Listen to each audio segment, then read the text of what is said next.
बढ़ रहे हैं रिक्शा ब्लास्ट के मामले। ओवरहीट होने की वजह से फट जाती हैं बैटरियां। रिक्शा चालक खराब क्वालिटी की सस्ती बैटरीज करते हैं यूज।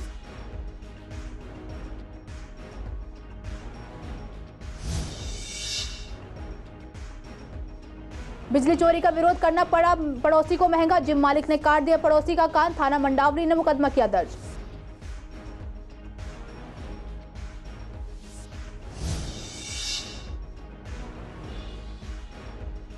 खड़ी गाड़ी में मोटरसाइकिल सवार लड़कों ने मारी टक्कर। हथियार दिखाकर भी धमकाया। पुलिस कर रही है मामले की जांच।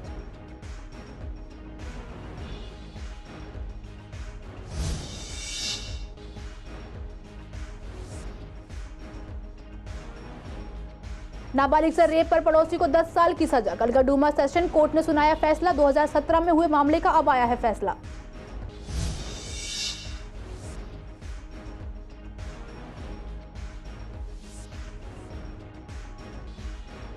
कल मनाई जाएगी गणेश चतुर्थी। लोग खरीद रहे हैं मूर्तियां। ज्यादातर मिल रही हैं इको फ्रेंडली मूर्तियां।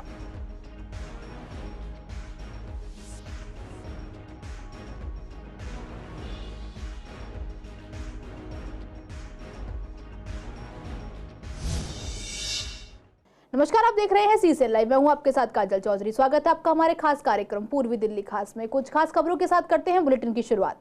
दिल्ली में रिक्शा ब्लास्ट के मामले बढ़ते जा रहे हैं। इसे लेकर रिक्शा वालों की लापरवाही हो या बैटरी की वजह से ब्लास्ट हो, लेकिन लापरवाही बढ़ती जा रही है। इसे लेकर हमने रिक्शा व्यापारियों से बात की तो उनका कहना था कि रिक्शे में पहले 4 बैटरियां यूज होती थी और अब एक बैटरी यूज होती है, जिसकी वजह से बैटरी चार्ज के टाइम पर ओवरहीट हो जाती है और लोगों को कम पता लगता है। ऐसे में बैटरी ब्लास्ट होने का ज्यादा खतरा रहता है। इसी को लेकर हमने रिक्शा चालकों से भी बात की तो उनका कहना था कि ज्यादातर रिक्शे 4 बैटरी वाले चल रहे हैं जो पहले होते थे। कुछ नए रिक्शे जो अब आए हैं सिंगल बैटरी के हैं। लोगों को सिंगल बैटरी की नॉलेज कम है और डुप्लीकेट बैटरियां सस्ती आती हैं, इसीलिए लोग डुप्लीकेट बैटरी लेते हैं जिसमें ब्लास्ट होने का खतरा ज्यादा रहता है।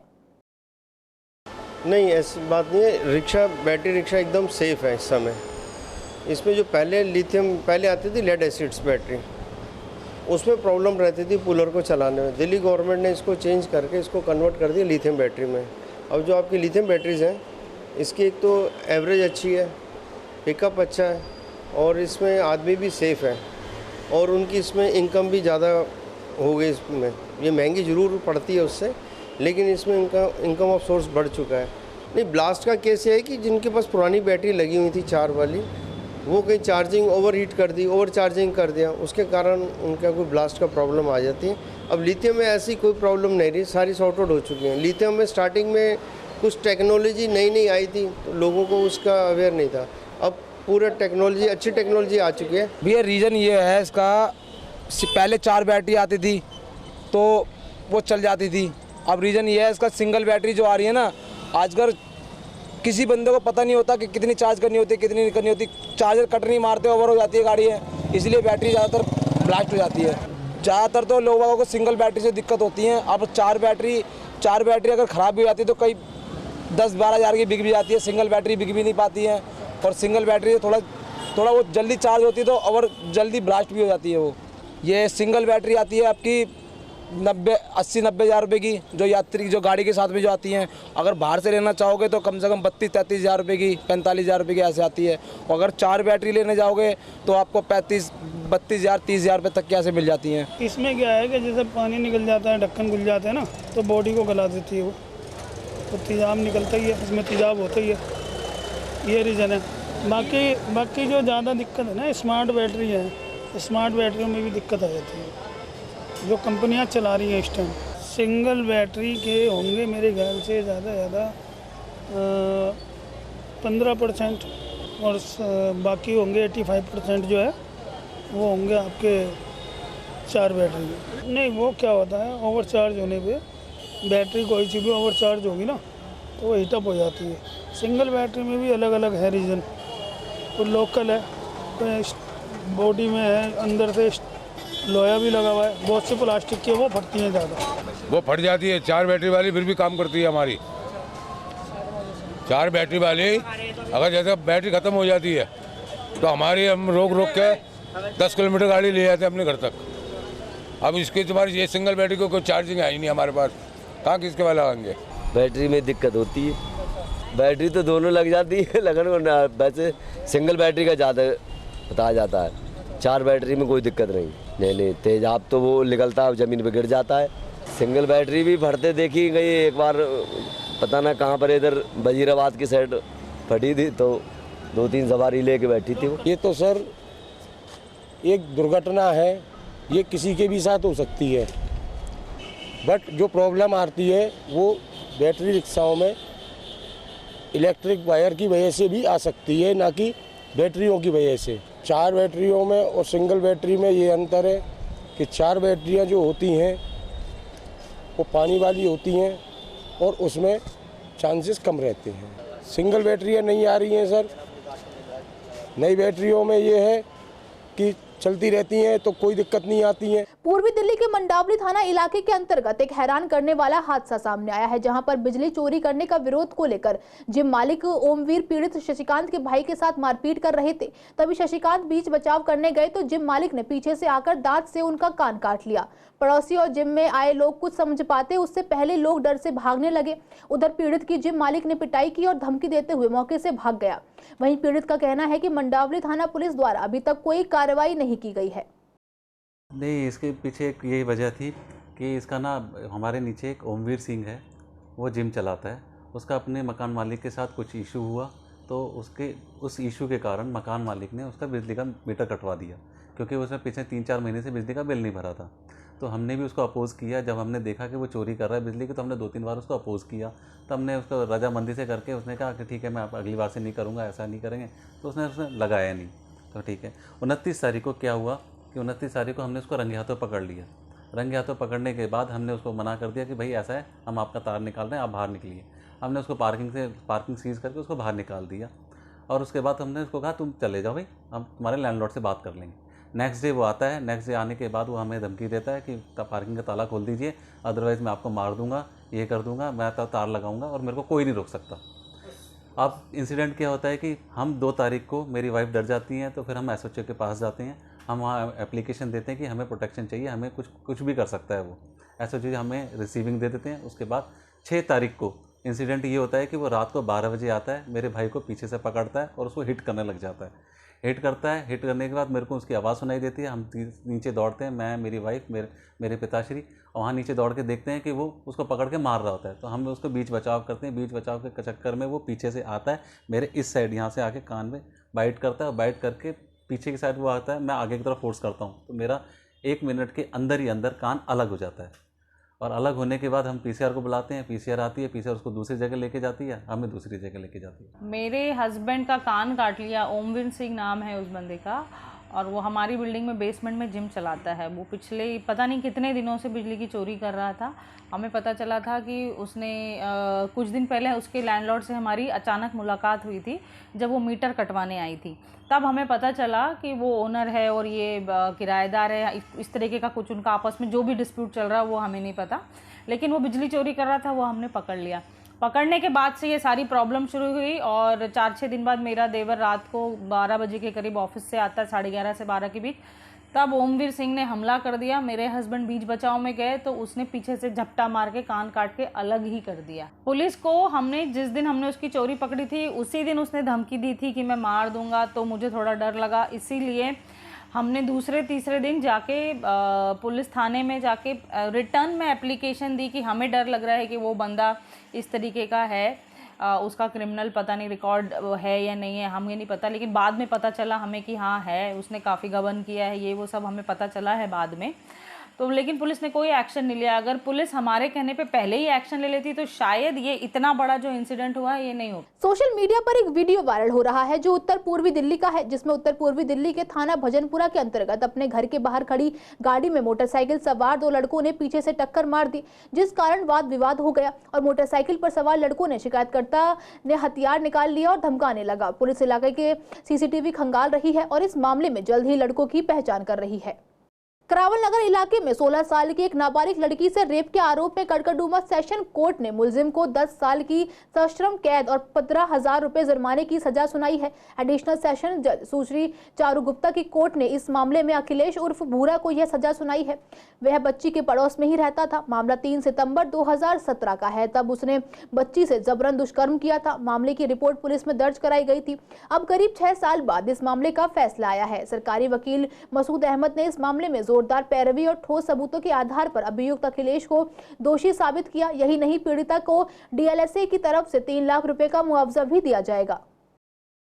कल यानी 19 तारीख को गणेश चतुर्थी का पावन त्योहार है। ऐसे में श्रद्धालु गणेश जी की मूर्ति खरीदकर उसकी स्थापना करते हैं। ऐसे में बाजारों में गणेश की मूर्तियां सजने लगी हैं और लोग खरीदारी कर रहे हैं। जब हमने ग्राहकों से बात की तो उनका कहना था कि गणेश जी की सुंदर सुंदर और मनमोहक मूर्तियां मिल रही हैं। हालांकि दाम थोड़े ज्यादा है, लेकिन इस बार अधिकतर मूर्तियां इको फ्रेंडली हैं, जो कि काफी अच्छा है, क्योंकि सरकार ने नदियों में मूर्ति प्रवाह करने पर रोक लगा दी है। इसीलिए हम लोग मिट्टी की मूर्तियां ही खरीद रहे हैं।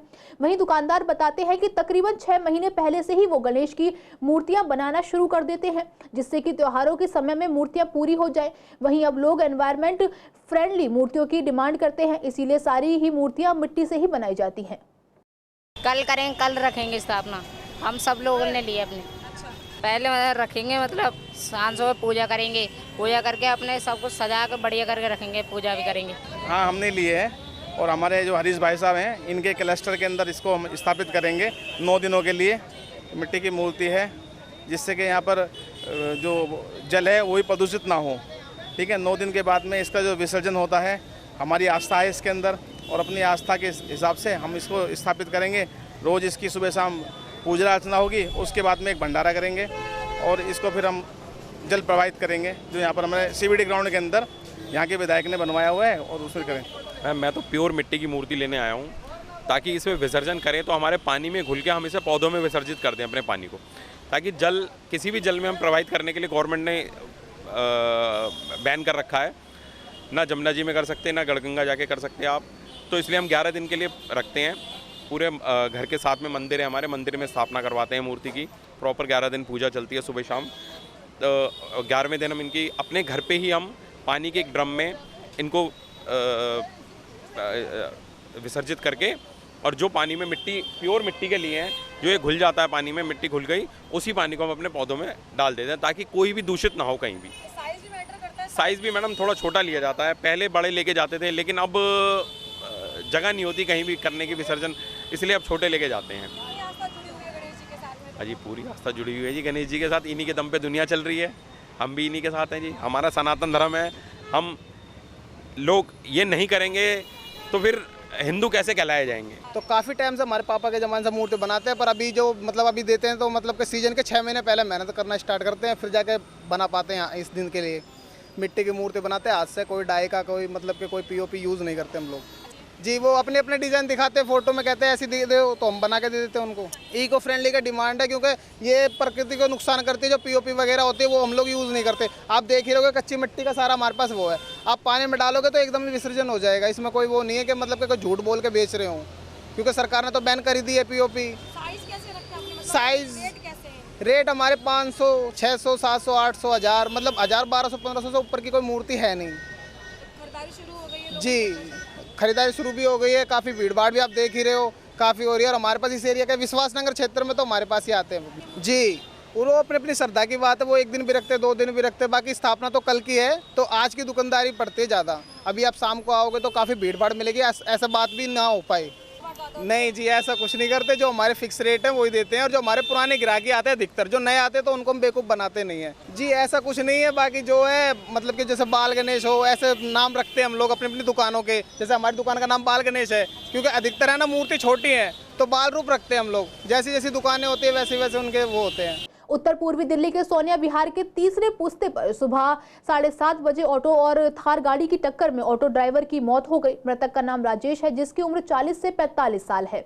फिलहाल पुलिस ने दोनों गाड़ियों को कब्जे में ले लिया है और पुलिस कार ड्राइवर की तलाश कर रही है। फिलहाल पुलिस ने शव को कब्जे में लेकर पोस्टमार्टम के लिए भेज दिया है। सर हुआ सोनिया विहार पे, उम्र हो गई आपकी 40-45 के आसपास। इनका याद दोस्त का फोन आया था कि एक्सीडेंट हो गया है, वहाँ पे ट्रोमा सेंटर में एडमिट है। मैं दिखाई नहीं पड़ी तो अभी तक पुलिस वाले खुले गए हैं। लोगों ने तो बताया होगा ना, पुलिस वाले ले गए ना। जो सुबह 5:15 बजे की बात है। कब की? आज सुबह की। आज सुबह? अब मेरे पास 7:30 बजे कॉल आई है। 7:30 बजे कॉल? हम आए सुबह 9 सवा 9 बजे आए हम। हाँ गाड़ी बताएं दोनों बंद है। पता नहीं वो कहाँ भैया। पुलिस ने मामला दर्ज कर लिया है? हाँ पुलिस में मामला दर्ज है। कितनी बेटियां इनकी? 2 लड़कियाँ हैं। 2 लड़की। 2 लड़की दोनों पढ़ती हैं? जी। खजूरी खास थाना क्षेत्र में बिस्तर पर एक महिला का शव मिलने से सनसनी फैल गई। मृतका की पहचान द्रौपदी के रूप में हुई। जिस कमरे में महिला की लाश मिली है उसमें चारों तरफ खून के धब्बे हैं। द्रौपदी की यह दूसरी शादी थी। मौके पर पहुंची पुलिस पूरे मामले की जांच कर रही है। मृतका की बेटी ने बताया है कि उसका सौतेला पिता सुनील शनिवार से अपने कमरे का दरवाजा बंद करके गायब है। स्थानीय पूछताछ से पता चला कि सुनील और द्रौपदी लगभग हर दिन एक दूसरे से झगड़ा किया करते थे। उन्हें आखिरी बार उनकी बेटी ने शनिवार दोपहर लगभग 12:30 बजे जीवित देखा था। मकान मालिक की मौजूदगी में बंद कमरे को खोला गया तो शव निकला। मृतका के माथे पर चोट थी और गले में चुन्नी लिपटी हुई थी। द्रौपदी की पहली शादी ज्योतिष यादव से हुई थी। उनके 4 बच्चे थे। एक लड़की द्रौपदी के साथ रहती है। बाकी 3 बच्चे बिहार के मधेपुरा में ज्योतिष यादव के साथ रहते हैं। वह पिछले 7 साल से अपने दूसरे पति सुनील के साथ रह रही थी। सुनील द्वारा उनकी कोई संतान नहीं हुई। पुलिस के मुताबिक हाल ही में उसके दूसरे पति सुनील को शक हुआ कि उसके किसी अन्य पुरुष के साथ अवैध संबंध है। इस मुद्दे पर दंपति में अक्सर बहस होती थी। फिलहाल पुलिस मामले में जांच में जुट गई है। सुनील का पता लगाने का प्रयास किया जा रहा है जो मुख्य संदिग्ध है। सुनील राजमिस्त्री का काम करता था और फरार है। फिलहाल शव का पोस्टमार्टम नहीं हुआ है। सर सूचना पहले दिन मिली क्या जो ये दोनों भाग गए हैं। ठीक है तो मैं आया, मुझे किसी ने बताया यार दोस्त। उसके बाद जब मैं आया तो आस पड़ोस में नंबर दे गया। मैं ये इन सब चीज़ों के लिए उनको टॉर्चर करता था, मुझे नहीं बोलता था। वो ये बोलता था कि जो अगर अविनाश से कोई बात करा तो तुझे जान से मार दूंगा। ये 3-4 बार धमकी दे रखे उससे। उनके द्रौपदी नाम है। उम्र जो है सर 38 साल है उनके। सर मुझे 8 साढ़े 8 बजे के बीच सूचना मिली तो उस टाइम पुलिस वाले आए हुए थे। सर मैं सिस्टर को मुझे देखने नहीं दिया। हमारे साहब जो थे जिसके हाथ केस थे उन्होंने बताया कि गले में तार लपेटा हुआ और बाल पकड़ के मारा हुआ है उसके दीवार में। सर अभी जांच रात में सर हमें टॉर्चर करा गया पूरी रात। पोस्टमार्टम हो गया अभी होना है? अभी होने के लिए बाकी है। कब तक कह रहे हैं? कह रहे हैं 2 बजे के बाद मिल जाएंगे। पूर्वी दिल्ली की इंडस्ट्रीज की अगर बात करें तो यहाँ की इन इंडस्ट्रीज में कई कमियां देखी जाती हैं जो कि आज की बात नहीं है बल्कि शुरुआत से चली आ रही हैं। जिन पर काम करने की बात तो की जाती है लेकिन उन पर काम हो नहीं पाता है। केजरीवाल सरकार ने एक बार फिर से इन इंडस्ट्रियल एरियाज में पुनर्विकास की बात की है लेकिन इन पर काम कब शुरू होगा ये देखने वाली बात होगी। ऐसे में जब हमने कुछ कंपनी के मालिकों से बात की तो उन्होंने बताया कि यहाँ जमीनी सुविधाएं भी नहीं है। ऐसे टूटी हुई सड़कों और सीवर की समस्याओं से आए दिन जूझना पड़ता है। साथ ही इन कारोबारियों की यही मांग है कि इन समस्याओं पर जल्द से जल्द काम करने की जरूरत है। साथ ही लोग चाहते हैं कि यहाँ पार्किंग की सुविधा हो जिससे कि यहाँ आने वाले लोगों को समस्याओं का सामना न करना पड़े। मैडम समस्याओं के लिए जो पुनर्विकास जब जो स्टार्टिंग में इंडस्ट्रियल एरिया बनता है समस्याएं तो तब शुरू होती है जब उसमें डेवलपमेंट शुरू होता है। अभी तो डेवलपमेंट ही नहीं शुरू हुआ, समस्याएं तो तब शुरू होंगी जब उसका डेवलपमेंट होगा। अभी क्या डेवलप करने की जरूरत हाँ यस, सबसे पहले सीवरेज सिस्टम जो बुनियादी सुविधाएं, सड़क, कई जगह सड़क की प्रॉब्लम है। लाइटिंग तो लोगों ने प्राइवेट ऑलमोस्ट लगवाई हुई है, फिर भी लाइटिंग सबसे पहले सीवरेज सिस्टम प्रॉपर होना चाहिए। आपको बता दो शादरा इंडस्ट्रियल एरिया के कुछ लोग झिलमिल CTP से भी जुड़े हुए हैं क्योंकि एक परिवार है, झिलमिल का हो गया, शादरा का, तो उनको शादरा डेवलप करने के लिए बहुत ज़्यादा जोर लगाने की ज़रूरत नहीं पड़ेगी क्योंकि ऑलरेडी तो इसके लिए यहाँ पर सड़क, सीवरेज मेन मुद्दा है और लाइटिंग मेन है और प्रॉपर प्लानिंग है जो उनका वो, क्योंकि ये लोग ऑलरेडी हम लोग बसे हुए हैं। नए सिरे से बसाना और इसके ऊपर कार्य करना एक मुद्दा नहीं है। मुद्दा ये है कि हम उसको दोबारा जो लोग हैं उनको कैसे उनको सुविधाएं दें। सबसे बड़ी कमी सड़कों की है। सारी सड़कें टूटी पड़ी हुई हैं, कोई मेंटेनेंस नहीं है उनकी।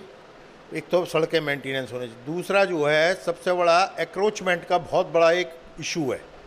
जहाँ देखो वहाँ इस कदर एक्रोचमेंट है कि व्यापारी को अपने व्हीकल को भी निकालने में कम से कम उसे आधा घंटा लग जाता है। प्लस वो बदतमीज जितने हैं, अगर उनसे कोई कहे तो लड़ने मरने को तैयार हो जाते हैं, रिक्वेस्ट करने पे भी नहीं हटाते व्हीकल। थर्ड ये है प्रॉब्लम यहाँ पर जो है कोई भी किसी तरह की व्यवस्था ना तो बाथरूम की है लेबर्स के लिए, ना किसी तरह के कोई टॉयलेट वगैरह की है। कम से कम एक सुविधा पब्लिक टॉयलेट हमारे इंडस्ट्रियल एरिया में कहीं भी प्रोवाइड नहीं कराई गई है, ना दामोदर पार्क, ना फ्रेंच कॉलोनी, ना ही झील मिल के अंदर। और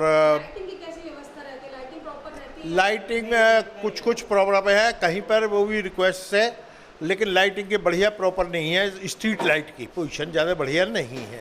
उन्होंने तो आश्वासन दिया कि हम ये सारे काम आपके बहुत जल्दी कराएंगे।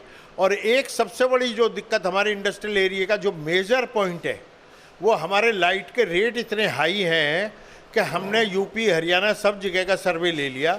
सब जगह से दूने रेट हमारे दिल्ली के अंदर इंडस्ट्रियल एरिया में दिए जा रहे हैं, जिससे कि हमारे यहाँ की इंडस्ट्री बिल्कुल पट हो जाएगी।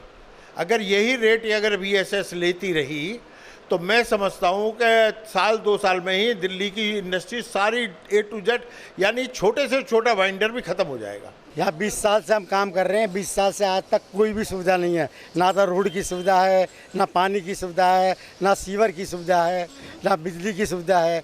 बिजली भी जाओ तो मिलती नहीं है, पावर लगाते नहीं है। करते करते कंप्लेंट करते करते निगम पार्षद के पास भी गए पहले, अपने रामनिवास जी से भी कहा था। रामनिवास जी ने कहा कि मैं पूरी कोशिश करता हूँ, पूरी जल्दी से जल्दी करवाता हूँ काम को। हाँ, बहुत ज़्यादा।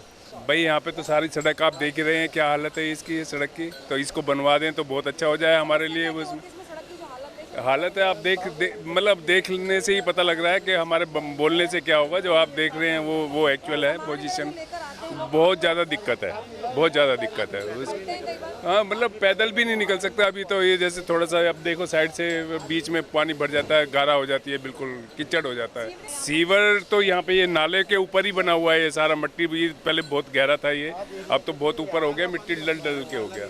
ऑटो चालकों के लिए हर रोज नए नियम लागू किए जाते हैं, जो कि कभी उनके फायदे और कभी नुकसान का सबब बनते हैं। अब एक बार फिर से ऑटो में GPS सिस्टम का नियम लागू किया गया है। ऐसे में जब हमारी संवाददाता सोनिया शर्मा ने ऑटो चालकों से बात की तो उन्होंने बताया कि GPS सिस्टम मीटर में पहले से लगवाने के लिए 1300 रुपए दिए जाते थे, लेकिन अब ये मीटर में फ्री लगाया जाता है। साथ ही इसका कोई मंथली चार्ज भी नहीं आता। यूँ तो ये GPS सिस्टम सवारी और ड्राइवर दोनों के लिए ही फायदेमंद है, लेकिन कई बार कुछ तकनीकी खराबी हो जाए तो ये बंद हो जाते हैं। लेकिन ऐसे में अगर कार्रवाई होती है तो चालान किया जाता है, तो ये गलत है, क्योंकि कई बार पता नहीं चल पाता कि GPS काम नहीं कर रहे हैं।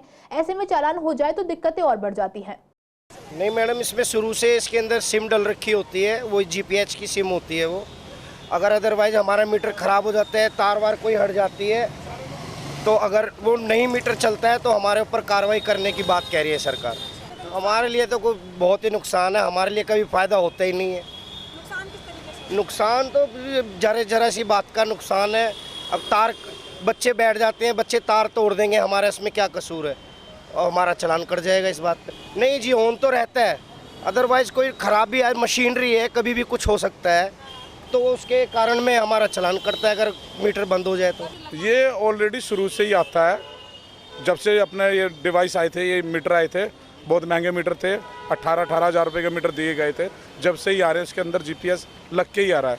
नहीं, पहले इसमें 1380 रुपये देने पड़ते थे, पर जब से केजरीवाल आया उसने फ्री करवाया था हमारे लिए। हाँ, नुकसान नहीं होगा। अब जब जैसे मैसेज आया फ़ोन के ऊपर भी अपना GPS ऑन करो, तो ये चक्कर है। भाई मैं तो कह रहा हूँ हटना ही चाहिए GPS। तो कौन इसका फ़ायदा देख रहा है, क्या फ़ायदा देख रहा है? सरकार आती है, आपको पता ही है इसके बारे में। हाँ, अभी तो फ्री है। जब से केजरीवाल ने आए थे, जब से फ्री कर रखा है हमारे लिए। कोई पहले 1380 रुपये इसका बिल देना पड़ता था। डिम्स वाले पैसे लेते हैं, डिम्स कंपनी है कोई, वो लेती थी पैसे 1380। अब कोई पैसा नहीं है इसका। नहीं जी, ये चीज़ अगर ऐसी है, इसमें GPS वाला सिस्टम तो है, तो कई ये सिम वगैरह हिल जाती है तो वो बंद हो जाता है मीटर। तो बाकी ये रेगुलर चालू होना चाहिए, तो इससे फ़ायदा है, कोई नुकसान नहीं है। ऐसा है जी, कई गाड़ियों में तो मीटर डायरेक्ट चलता रहता है और कईयों ने बटन लगवा रखा है, तो जब बैटरी से करंट नहीं मिलता तो वो GPS काम नहीं करता है। देखो जी, फ़ायदा तो ये है कि गाड़ी एक तो ट्रैक होती रहती है, सबसे बड़ी बात है। गाड़ी कहीं भी हो, लोकेशन पता चल जाती है। कल को गाड़ी चोरी हो जाए, कुछ हो जाए, उससे भी पता चल जाता है। तो GPS का ये फ़ायदा सबसे बड़ा। नहीं, फ़िलहाल तो कोई चार्ज नहीं है। फिलहाल जब स्टार्टिंग में मीटर पास करवाते हैं उस टाइम वो कुछ पैसे चार्जिंग के इसके उसमें मीटर की पासिंग में ही ऐड करते हैं। नहीं, ड्राइवर के लिए फ़ायदेमंद भी है। बाई चांस सवारी के पास नंबर है गाड़ी का और कोई सामान रह जाता सवारी, उस नंबर के जरिए ट्रैक कर सकती है कि इस टाइम गाड़ी कहाँ पे है। देखो जी, अभी तो कुछ तो ड्राइवर लोग भी ऐसे हैं जो इन चीज़ों पे गौर नहीं करते हैं। इसके लिए थोड़ा सा ड्राइवर को भी समझदार बनना पड़ेगा ताकि वो भी इस चीज़ को, अपने मीटर को एक्टिवेट रखे हमेशा, और उससे ये है सवारी को भी फायदा, ड्राइवर को भी फायदा। ये चीज़ें मतलब कि फ़ायदेमंद चीज़ है, नुकसान वाली नहीं है। महिलाओं के लिए जीवन कभी आसान नहीं रहता है, चाहे सामान्य जीवन हो या फिर कोई परेशानी हो। और उसके साथ ही अगर एक महिला का कोर्ट में केस चल रहा हो तो समस्या और अधिक बढ़ जाती है। और बात करें अगर दहेज के मामलों में केस करने की हो तो ऐसे में पीड़िता को न्याय मिलते मिलते काफी लंबा समय बीत जाता है और कई बार तो बयान देने वाले अपने बयान से ही बदल जाते हैं या फिर दोषी बरी हो जाते हैं। ऐसे में महिलाएं मानती हैं कि दहेज के मामलों में महिलाओं के साथ इंसाफ होने में काफी लंबा समय बीत जाता है और अदालती रिकॉर्ड के आंकड़े भी बताते हैं कि महिलाओं को न्याय नहीं मिल पाता है, जो कि काफी दुखद है क्योंकि ऐसे में अपराधी भी छूट जाते हैं और महिलाएं मानसिक रूप से खुद को ही दोषी मान लेती हैं, जो कि समाज के लिए काफी गलत असर डालती हैं। आंकड़ों के अनुसार ये पता चला है कि 2021 से और 2023 तक सिर्फ 5 दहेज उत्पीड़न के खिलाफ सज़ा मिली है ससुराल पक्ष को। तो मैं सिर्फ औरतों से यही कहना चाहूँगी या ससुराल पक्ष से कि आपस में एक दूसरे के संबंधों को समझना चाहिए। आप किसको कितनी इम्पोर्टेंस दे रहे हैं, किसको कितना प्यार दे रहे हैं, किसको कितनी उसकी जगह की अहमियत दे रहे हैं, ये आपको समझना चाहिए। चाहे वो एक लेडी हो, चाहे वो एक मर्द हो, उनको आपस में खुद की अंडरस्टैंडिंग को मजबूत करना चाहिए। ये एक ऐसा रिश्ता है कि आप कितना भी इसको बदल लें या आप सोच लें कि मैं इसके साथ जी नहीं सकती या इससे मैं परेशान हूँ, या आप कहीं भी चले जाएं या चली जाएं, आप हमेशा अंडरस्टैंड ही करेंगे एक दूसरे को। कोई ऐसा कंप्लीट नहीं है जो आपको आसानी से मिल जाएगा। तो मैं यही कहना चाहूँगी औरतों से और आदमियों से कि अपने रिश्तों को अच्छा बनाइए। और कानून से तो यही कहना है कि देखिए, अगर कोई सच में ही दहेज के खिलाफ कोई मुकदमा आता है तो उस पर सच में ही सख्त से सख्त सज़ा देनी चाहिए। दहेज लेना और दहेज देना दोनों ही गलत हैं। तो बहुत ध्यान रखिए कि अगर अपनी बेटियों को बचाना है तो दहेज जैसी कुरीति को जड़ से मिटाना है, तभी हमारा समाज आगे बढ़ेगा। नहीं तो दहेज की ये आग हमारे समाज को जलाकर राख कर देगी और इंसानियत, मानवता दम घोट देगी। इस आशा और उम्मीद के साथ कि हम सभी अपने चारों तरफ जागरूकता फैलाएंगे, मैं आपसे ये वचन लेना चाहती हूँ कि आप अपने आसपास अगर ऐसा कोई भी किस्सा है, कोई भी मुद्दा है, कोई भी पीड़िता है, उसको ज़रूर सहयोग करेंगे और उसको ज़रूर इंसाफ दिलाएंगे। आज के इस बुलेटिन में बस इतना ही। हर रोज ऐसी नई खबरें देखने के लिए देखते रहिए CCL लाइव। नमस्कार।